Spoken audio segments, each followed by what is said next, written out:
waxaan joognaa xaafadda halgan meesha dooxa kaga beegan ama toga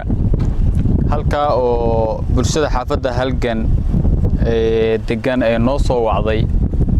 arrin nagu soo laalaabatay oo markii saddexaad ka dhacday xaafadaha halgan iyo 1 Agoosto caawa waa markii labaad oo faldambiyeedka xaafadda loo geysto dadka joogana lagu rido argagax habeen ka midna waxa la geeyay alaabta xaafadda 1 Agoosto alaabtaasi طبعا meesha dhabarka iyaga abay taala waa alaab aad iyo aad u badan una ballaaran waa qalabka lagu baaro xanuunka HIV/AIDS-ka lagu baaro oo laba qaybood ah qayb sajala laakiin expire garowday ama dhacday iyo qaar lagu baaray dadkii oo isagoo dhiigii leh ummadda dhexdeeda lagu daadinayo arrintaas labadii jeer oo hore baaritaan baan sameynay runtii kuma aanu guulaysan dadku xanuunkaas phobia ka qabaan ha ka qabaan haddii loogu soo daadiyo xaafadihii in aqaladii meesha jaarka la ahaa laga guuro bay taagan tahay waana habeenkii labaad oo arrintaa la geysto haddii aan dan kale laga lahayn oo wax ka dabada ka riixaya aanay jirin طبعا farmashiyaasheena iyo isbitaalladeena ayaa meeshan keenay ee cirka kama soo daadan arrintaas waa dambi waa baareena cidii lagu helana dabcan sharciga la tiigsanaya hadduu qofku u soo dhiibay qof qashin la ah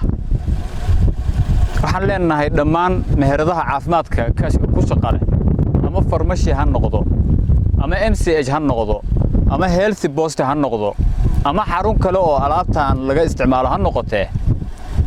ummadda iyo ilaahayba ka xishooda oo qashinka meesha uu aadayo ogaada magaaladu waxay leedahay goob qashin waxay leedahay fayadhowr naga qaada baa dhihi kartaan annagana soo wargelin kartaan haddaad degmadeenahay idinkaa iska qaadi karo goobta qashinka geyn kara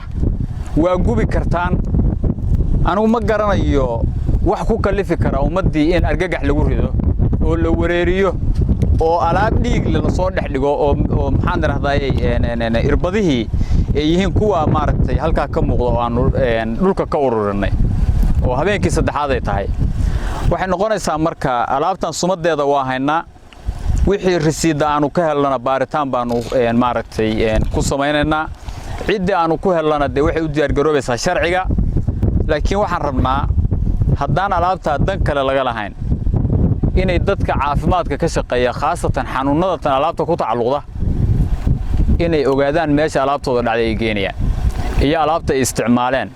wax loo dul qaadan karo maaha waa wax aad iyo aad fool xumo waa weey awal daawooyinka kale baa laga caban jiray laakiin caawa meesha ay marayso waa meel aad iyo aad khatar ah weey dadkii dhalinyarada haweenkii ciyaalkii kulli sas baa ku dhacay marka arintaa waa daba galeena hadii la haydmo laakiin haday khalad meesha waxa loogu keenay ummadda daawada gadata ilaahay ha ka cabsadaan hana ogaadaan alaabta meesha laga geenay wixii qashin ay soo saaraan fayadhowrkii baa jooga oo 24 saac shaqeynaya heegan baa loo yahay iyaga baabuur saari kara oo geyn kara goobta qashinka oo gubi kara intaas haddaan iraahdo xilliga baaritaana sameynaa wadin la soo wadaagayna hadii la haydmo